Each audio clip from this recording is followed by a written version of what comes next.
જેડીએ પણ જ બોલાવે છે ના સર અહીંયા આવો અપમાન કરવા માટે ધારાસભ્યને રાખો છો મહિલા ધારાસભ્ય છે કે મતલબ એવો છે કે આવું નહીં કરવાનું ભાઈ આવી રીતે ભારતીય જનતા પાર્ટીની સ્થિતિ બદલાઈ છે આપણી રાશિદભાઈ સાહેબ ફરક કર્યું સ્વાગત માટે તો સ્વાગત માટે અહીંયા ગુનાહ નથી કઈ નથી સ્પેશિયલ ગુનાહ નોંધાયા છે એ નામ આપવું જોઈએ બોલાવો છો અહીંયા ગાડી ચાલો ભાઈ સમજ અમારે કેવું કામ કરે છે નેતૃત્વ હોય આદિવાસી સમાજના અમારા અધ્યક્ષ હોય ત્યારે આદિવાસી સમાજનું તમે વચ્ચે ના બોલશો મારી આગળ ત્યારે પછી ને અપમાન કરવા માટે અહીંયા બોલાવો છો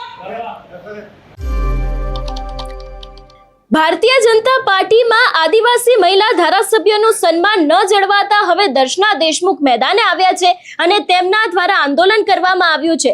આખો આ મામલો શું છે તેની વાત આ વિડીયોમાં। નમસ્કાર, હું હંસિની અને તમે જોઈ રહ્યા છો નિર્ભય ન્યૂઝ। આદિવાસી વિસ્તારમાં દિવસે ને દિવસે રાજનીતિ ગરમાઈ રહી છે।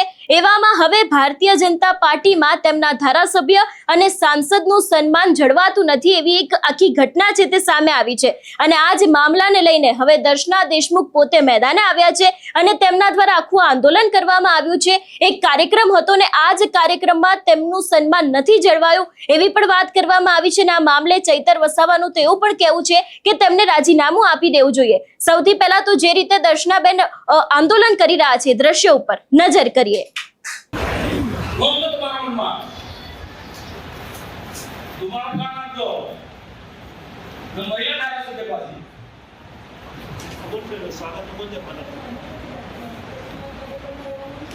સ્પેશિયલ જેડીએ પણ જ બોલાવે છે ના સર અહીંયા આવો અપમાન કરવા માટે ધારાસભ્યને રાખો છો મહિલા ધારાસભ્ય છે કે મતલબ એવો છે કે આવું નહીં કરવાનું ભાઈ આવી રીતે ભારતીય જનતા પાર્ટીની સ્થિતિ બદલાઈ છે આપણી રાશિદભાઈ સાહેબ ફરક કર્યું સ્વાગત માટે તો સ્વાગત માટે અહીંયા ગુનાહ નથી કઈ નથી સ્પેશિયલ ગુનાહ નોંધાયા છે એ નામ આપવું જોઈએ બોલાવો છો અહીંયા ગાડી ચાલો ભાઈ સમજ અમારે કેવું કામ કરે છે નેતૃત્વ હોય આદિવાસી સમાજના અમારા અધ્યક્ષ હોય ત્યારે આદિવાસી સમાજનું તમે વચ્ચે ના બોલશો મારી આગળ ત્યારે પછી ને અપમાન કરવા માટે અહીંયા બોલાવો છો ના સાહેબ તમે પ્રભારી મંત્રી છો ને તમે જુઓ છો સવારથી કાર્યક્રમ કેવી રીતના ચાલી રહ્યા છે આ મારું અપમાન કરવા માટે બોલાવો છો તમે વ્યવસ્થા માટેનો આ ચૂંટણીમાં જીતાઈને આવેલી છું કોઈ ઉપરથી પેરાગ્લાઇડિંગ કરી નથી આપની હું અહીંયા મારા વિસ્તારના અધ્યક્ષ છે મારા આદિવાસી મોરચાના અધ્યક્ષ છે ના સાહેબ આભાર આપનો થેન્ક યુ આપે મારા માટે લડ્યા એના માટે ખૂબ ખૂબ આભાર સર્વે જનતાનો પણ અને આપ સર્વે નેતૃત્વનો પણ કોણ કહી નાખે આ પેલો છે ને મહામંત્રી આશીષભાઈ પ્રમુખના આધાર ઉપર જ કીધું હોય ભાઈ રહેવા દે ને ચાલો પ્રમુખના આધારે જ કીધું હોય એ તો સાહેબ આ વસ્તુ ખોટી છે બંને વડીલ ઈશ્વરભાઈ આપને પણ વિનંતી કરું નંબર સાહેબ આપને પણ વિનંતી કરું જિલ્લા પ્રમુખના માર્ગદર્શન હેઠળ જ આ બધા જે એક ધતિંગો થઈ રહ્યા છે આ જિલ્લામાં જિલ્લાને બરબાદ કરવાના ખરાબ કરવાના ચલો કોઈને કહેવાનો કોઈ મતલબ નથી આ બધા લોકોને છે ને આખા ગાંધારીની જેમ આટા બાંધેલા છે બધાને આદિવાસી સમાજની કોઈને પણ એવું નથી આદિવાસી સમાજ જાય બાળમાં નહીં તમે તમારી અમારી જોડે જ બેસવાનું હોય તમારું તૈયાર છે એક વર્ષથી રાજીનામું તૈયાર છે આપણને હેરાન કર્યા કરે છે બોલાવે ને ગાડીમાંથી મારી પેલી ભૂરા કલરની ફાઇલ લઈ આવ કહીએ સ્વાગતમાંથી નામ નથી લાવ ને ભાઈ મારી પેલી ગાડીમાં પેલી એક ફાઇલ આપણી છે ને મારી ડોક્યુમેન્ટેશન વાળી ભૂરા કલરની જો પટ્ટી વાળી ફાઇલ છે ઘરે બેઠેલી જ છે મૂકેલી છે ફાઇલ તૈયાર મારી તમે આવો એક વર્ષ એમનું ઉદ્બોધન રજૂ કરશે ત્યારબાદ માન્ય સાંસદશ્રીએ કહ્યું કે ધારાસભ્ય છે અહીંયાના તો એમને પણ બોલવાની તક આપો ત્યારે સામેથી એવું કહેવામાં આવ્યું કે ભાઈ એ અમારા પ્રોટોકોલમાં નથી એટલા માટે એમને બોલવામાં નથી કહેવામાં આવ્યું અને આ વસ્તુને ધ્યાનમાં લઈને જિલ્લાના એસટી મોરચાના અધ્યક્ષ જે રાજુભાઈ વસાવા છે એમણે કીધું કે બેનના સ્વાગત માટેની પણ કોઈ વ્યવસ્થા નહોતી ત્યારે હું પોતે એમના સ્વાગત માટેના ફુલહાર અને કલગીને એ બધું લઈને હું આવ્યો એટલે મને થયું કે આટલું મોટું અપમાન કદાચ ગુજરાતમાં એક આદિવાસી મહિલા તરીકે કદાચ કોઈનું નહીં થયું હોય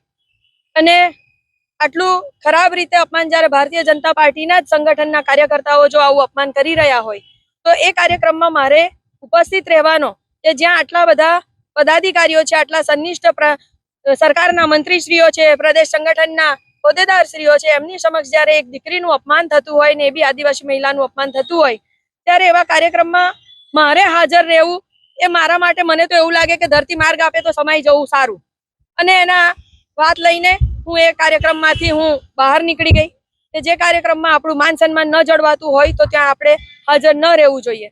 અને એના અનુસંધાને હું ત્યાંથી બહાર નીકળી જઈને આજે હું અહીંયા ગાંધીજીના સ્ટેચ્યુ પાસે હું બેઠી છું. ભારતીય જનતા પાર્ટીના જિલ્લા સંગઠનના હોદ્દેદારો અને જિલ્લાના પ્રમુખ નીલભાઈ રાવ દ્વારા જે મારું અપમાન કરવામાં આવે છે, અવારનવાર અપમાન કરવામાં આવે છે, અને આજે નહીં છેલ્લા 2 વર્ષથી હું આ સહન કરતી આવી છું. અનેક વખત ગુજરાત પ્રદેશમાં પણ રજૂઆતો કરી છું, પરંતુ ખબર નહીં કોણ જાણે કેમ એમની ઉપર કોના 4 હાથ છે કે જેથી કરીને આજે એમની સામે કોઈ એક્શન લેવામાં નથી આવતું. અવારનવાર અનેક કાર્યક્રમોમાં અપમાન કરવામાં આવે છે. પાર્ટીના કોઈ કાર્યક્રમો હોય તો અડધા કલાક પહેલા સૂચના આપવામાં આવે છે, અને એ સૂચનામાં જેથી કરીને ધારાસભ્ય હાજર ન રહે તો એવું પણ કહી શકાય કે ભાઈ ધારાસભ્યને તો સૂચના આપી હતી, હાજર ન રહ્યા. પરંતુ હકીકત શું છે, દેશમાં શું પ્રોબ્લેમ છે એ પ્રદેશના લોકોને જાણ નથી. અને જ્યારે આ ભાઈ અહીંયાથી ખોટી વાતો બધી પોતપોતાની રીતે મન ચડાવીને અહીંના લોકો દ્વારા, પાર્ટીના કાર્યકર્તાઓ દ્વારા ખોટી વાત મારા વિશે જ્યારે પ્રદેશમાં પણ કહેવામાં આવે છે અને અવારનવાર મને અપમાનિત કરવાનું, મને નીચા કરવાનું કામ જે કરી રહ્યા છે, એના લઈને આજે હું આ ગાંધીજીના સ્ટેચ્યુ સામે બેસી ગઈ છું. કારણ કે એકવાર અપમાન થાય તો સહન થાય, પરંતુ અવારનવાર અપમાન થાય તો શું હું ધારાસભ્ય બનવું એક આદિવાસી મહિલા તરીકે શું મારો ગુનો છે? શું એક મહિલા છું અને આદિવાસી છું એ મારો ગુનો છે? એક દીકરી છું એ મારો ગુનો છે? અને આદિવાસી મહિલા તરીકે શું મારું અપમાન કરવું એ શું એમને અધિકાર આપેલો છે કોઈએ કે ભાઈ આદિવાસી મહિલા છે અને એને આપણે દરેક જગ્યા પર અપમાનિત કરવી જોઈએ? તો આને લઈને આજે હું અહીંયા બહાર બેસી ગઈ છું ગાંધીજીના સ્ટેચ્યુ સામે કે જે મારું અપમાન થયું છે એ અપમાન સામે જિલ્લા સંગઠનની સામે કંઈક તો કાર્યવાહી થવી જોઈએ.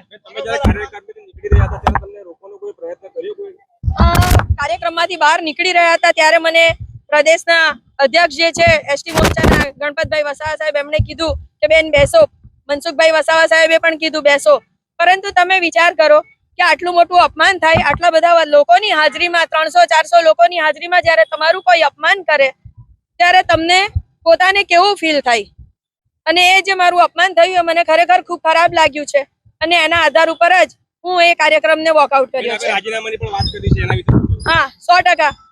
જે લોકો સંગઠનના લોકો અમને ધારાસભ્ય સમજતા નથી, કે જે લોકો ધારાસભ્ય તરીકે અમારું માન સન્માન જાળવતા નથી, તો કઈ વાંધો નથી. ધારાસભ્ય તો અમને વડાપ્રધાન નરેન્દ્રભાઈ મોદી અને માન્ય ગૃહમંત્રી શ્રી અમિતભાઈ શાહ સાહેબે બનાવ્યા છે. આ કોઈ નર્મદા જિલ્લાના સંગઠનના લોકોએ ધારાસભ્ય નથી બનાવ્યા અમને.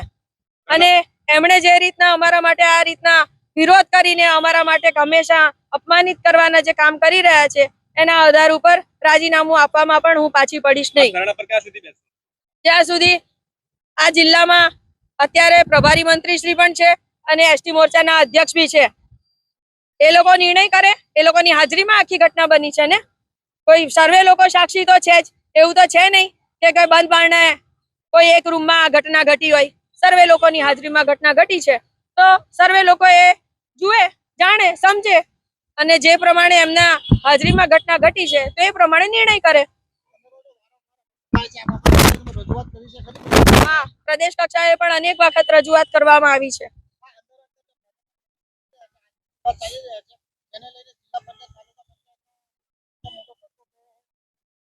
હા, 100%. અને એનું કારણ જ આ જિલ્લા પ્રમુખ છે.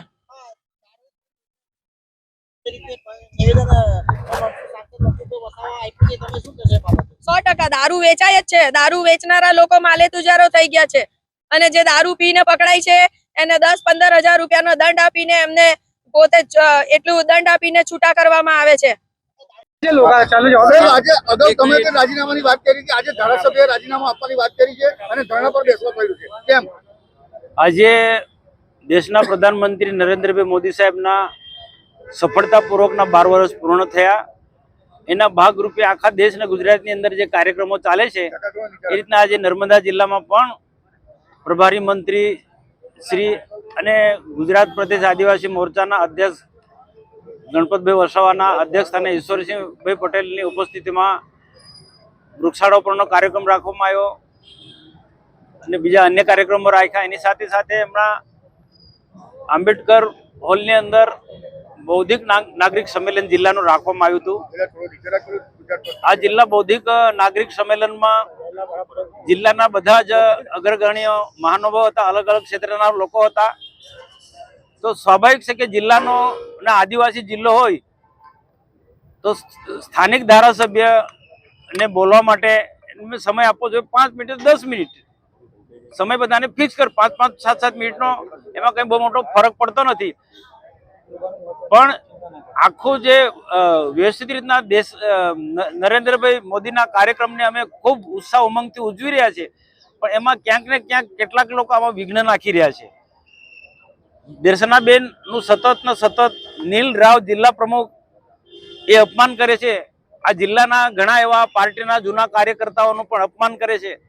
દિનેશભાઈ તડવી એક સમયના પ્રદેશ માજી મંત્રી હતા, એમને એવું કહ્યું કે આના દિનેશના પગથિયા કમલમના પગથિયા ચડાવવાના બંધ કરાવી દઈશ. તો આ પ્રકારની માનસિકતા વાળો જિલ્લા પ્રમુખ નીલ રાવ આજે દર્શનાબેનનું ખૂબ અપમાન કર્યું છે. 5 મિનિટ બોલવા માટે એમને સમય કહેવાનો હતો. બધાને કહી દઉં ભાઈ, સ્થાનિક ધારાસભ્ય તો અને રાજપીપળામાં કાર્યક્રમ હોય, નર્મદા જિલ્લામાં રાજપીપળામાં કાર્યક્રમ હોય, જેનો મત વિસ્તાર છે અને પ્રજાની વચ્ચે સતત કામ કરે છે, એવા ધારાસભ્યનું અપમાન કરવામાં આવે એ તો કોઈ સંજોગોમાં ના ચાલે. પાર્ટીના પ્રોટોકોલમાં બધું સમજે છે, પણ એ ટ્રાઇબલ એરિયામાં પ્રોટોકોલ કોઈ કામ નહીં લાગે. અહીંયા સ્થાનિક નેતાઓને બોલવા દેવું પડે. બહારના નેતા ગમે તેટલું અહીંયા બોલે એની પ્રજા પર અસર થતી નથી. અહીંયા સ્થાનિક નેતા જે બોલે ને એનો જ પ્રભાવ પડે છે. અમે એવા બીજા ઘણા કાર્યક્રમો દઈએ છીએ, મારે કોઈ પાર્ટીનું નામ નથી લેવું, પણ બધા મોટા મોટા નેતાઓ આવે છે દિલ્હીથી માંડીને, બધા જ એ લોકો સ્થાનિક નેતાને જ પ્રોજેક્ટ કરે છે. તો અહીંયા ભારતીય જનતા પાર્ટીમાં પણ સ્થાનિક નેતાને પ્રોજેક્ટ કરવું જોઈએ. સરકારના પ્રોટોકોલનો પણ સરકારી કાર્યક્રમ હોય ત્યાં સ્થાનિક ધારાસભ્યને તો પ્રોટોકોલમાં આવવું જ જોઈએ. અને તેમાં મહિલા ધારાસભ્ય છે. આજે મહિલા ધારાસભ્યને આ રીતના હળહળતો અપમાન થાય એ યોગ્ય નથી. મેં જાહેર મંચ પર કીધું મેં કે આ દર્શનાબેન ધારાસભ્ય નું અપમાન નથી, આ સમગ્ર આદિવાસી સમાજનું અપમાન છે, સમગ્ર મહિલાઓનું અપમાન છે. આજે મહિલા ધારાસભ્ય છે. આ નીલ રાવની એક પ્રકારની ખોટી માનસિકતા છે અને સતત ને સતત દર્શનાબેન ધારાસભ્ય બન્યા છે તો કોઈનો કોઈ રીતને એને ડિસ્ટર્બ કરે છે. કેટલાક લુખ્ખા લોકો ને ભેગા કરીને બેનના વિરુદ્ધમાં અપશબ્દ બોલવાનું, ચેનચાળા કરવાનું, એ સતત ને સતત એનું આ કૃત્ય છે. અને પ્રદેશમાં પણ આ બાબતમાં બી ધ્યાન દોરે છે, જવાબદાર લોકોનું પણ ધ્યાન દોરે છે, પણ નીલ રાવનું કોઈને કઈ રીતના એની સામે પગલા નથી લેતા. આજે હું નર્મદા જિલ્લાના આદિવાસી, હું પણ આગેવાન છું. અમારા દર્શનાબેન દેશમુખ સ્વર્ગસ્થ ચંદુભાઈની એ દીકરી છે. આજે આદિવાસી સમાજના માટે ચંદુભાઈ દેશમુખનું બહુ મોટું યોગદાન છે એના વિકાસ માટે, ને એમની દીકરી પણ ચંદુભાઈ દેશમુખના માર્ગે જ આગળ કામ કરી રહ્યા છે. આદિવાસી સમાજનું ખૂબ કામ કરે, મહિલાનું કામ કરી રહ્યા છે. તો એનું અપમાન થાય તો આદિવાસી સમાજ ક્યારે પણ માફ નથી કરવાના. આ દર્શનાબેન દેશમુખ એ સમગ્ર આદિવાસી સમાજનું અપમાન છે, મનસુખ વસાવાનું અપમાન છે. આને તો નીલ રાવને ખાસ ટેવ પડી ગઈ છે. અમે અંકલેશ્વરમાં ગઈકાલે કાર્યક્રમ હતો તો બધા લોકો બોલ્યા, હું બોલ્યો, ધારાસભ્ય બોલ્યા, કેટલા ઉદ્યોગ જગત સાથે જોડાયેલા લોકો બોલ્યા, મંત્રી બોલ્યા, પ્રદેશમાંથી વક્તા હતા ગણપતભાઈ એ બોલ્યા. એટલે ભાઈ ભરૂચ જિલ્લામાં બોલવામાં આવે તો અહીંયા શું વાંધો છે? નર્મદા જિલ્લો તો નાનો જિલ્લો છે, પણ આ ઈરાદાપૂર્વક નીલ રાવ આ પ્રકારનું કૃત્ય કરી રહ્યા છે. જે લોકો કામ કરે છે એમને અપમાનિત કરી રહ્યા છે, કોઈ પણ સંજોગોમાં ના ચાલી રહ્યા. અમે અહીંયા રવિ જે વાત કરી તે પ્રકારે નર્મદા જિલ્લામાં દારૂ જુગારના અડ્ડા જે ચાલે છે, નર્મદા જિલ્લા પર ગુજરાતમાં બધે બંધ છે. ગુજરાતમાં બધે દારૂ જુગારના અડ્ડા બંધ છે, તો નર્મદા જિલ્લામાં કેમ ચાલવા જોઈએ? એ પણ બંધ થવા જોઈએ. એનું પણ અમે અભિયાન ચલાવ્યું. તો એ અભિયાનની અંદર અમારા કેટલાક કાર્યકર્તા અમારા ત્યાં આવે, એને ડરાવે, ધમકાવ્યા નીલ રાવ કે નીલ રાવ માણસો તમને પાર્ટીમાંથી કાઢી. હવે અમે સારું કામ કરે છે, અમે સારું કામ કરે, પ્રજાના હિતનું કામ કરે છે. કેટલાક દૂષણો છે સમાજની અંદર, એની સામે અમે લડીએ છીએ. તો અમને એ નીલ રાવ પાર્ટીના પ્રમુખ તરીકે અમને સપોર્ટ આપવો જોઈએ. એના બદલે બુટલેગરોનું સમર્થન કરે છે. આ તો કેવો પાર્ટીનો પ્રમુખ કહેવાય? હું તો કહું તાત્કાલિક પ્રમુખમાંથી પાર્ટી એને હટાવી દેવું જોઈએ, નહીં તો એના આદિવાસી સમાજ એનાથી સખત નારાજ છે. અને આજે બેનનું અપમાન થયું એનાથી અમે સખત નારાજ છે. પણ બેનને હું આપ બધા વતી વિનંતી કરું છું, આ સખત તાપમાં આપણે બેસવાનું નથી. તમારા માટે અમે લડાઈ લડીશું આવનારા દિવસોમાં, પણ બેન આ તાપમાં ધરણા પરથી તમે હટી જાઓ ને અમારી બધી વિનંતી છે. કારણ કે આ એક મહિલા થઈ ના ધમધમતા તાપની અંદર ગાંધી પ્રતિમા સાહેબ ધરણા પર બેઠા, એનું દુઃખ અમને પણ થાય છે. અને આ બધા લોકોની પણ એક અપીલ છે, બધા લોકોને પણ અપીલ છે, બધા જ વરિષ્ઠ લોકો અહીંયા છે, અમારા ઘનશ્યામભાઈ પટેલ થી માંડીને બીજા બધા અહીંયા બધા લોકો ઉપસ્થિત છે. તો બધાને જ અપીલ છે કે બેન તમે ધરણા પરથી ઉઠો, તમારા માટેની લડાઈ આવનારા દિવસોમાં લડીશું. અહીંની જનતા તમારી સાથે છે. આજના અપમાન જે થયું છે અને બેન ધરણા પર બેઠા એના સાંસદનું કેટલું સમર્થન? મેં કીધું ને કે બેનનું અપમાન એ મનસુખ વસાવાનું સમાન છે. બેનનું અપમાન એ સમગ્ર મહિલાઓનું સન્માન છે. દર્શનાબેન દેશમુખનો અમાય સમગ્ર આદિવાસી સમાજનું અપમાન છે. એટલે તો એ મુલાકાત માટે આવ્યો છે અને બેનને સમજાવી રહ્યો છે. અને આ પૂરતું અપમાન નહીં, આ ધારાસભ્ય બેન દર્શનાબેનનું છાસવારે સમય અનેક રીતના આ નીલ રાવ ને એની ટીમ અપમાન કર્યા કરે છે. સાહેબ બીજી એક વાત કરીએ તો સાંસદ તો જાતે આયા છે, મંત્રી અને સંગઠનના જે આદિજાતિ મોરચાના પ્રમુખ છે અહીંયાથી જોઈને જતા રહ્યા, ઉભા પણ ના રહ્યા, બેનને મળવા પણ ના ઉભા રહ્યા. હું અમને કહું છું ગણપતભાઈ ને ઈશ્વરભાઈ ને પણ કે એમને પણ બોલાવું છું, પણ એના કરતા અમે બેનને સમજાવી લઈએ છીએ કે આપણે બધા બેસીએ અને કંઈક આનો કઈ નિકાલ લાવીએ વાર. અને નીલ રાવની જે ઉદ્ધતાભર્યું વર્તન છે, એનું જે અનેક આદિવાસી નેતાઓને અપમાનિત કરવાનું જે કાર્ય કરી રહ્યા છે, લોકોને ડરાવવાનું ધમકાવવાનું કાર્ય કરી રહ્યા છે, એની સામે અમે પ્રદેશમાં રજૂઆત કરીશું. અને પ્રદેશ નહીં માને તો અમે એ લડાઈ લડીશું. પણ નીલ રાવ જેવા દુષ્ટ દુરાચારી ને પ્રમુખ તરીકે અમે કોઈ સંજોગોમાં નહીં ચલાવી લઈએ. તમારા પર હાથ ઉગામનો જે વાત સાચી છે?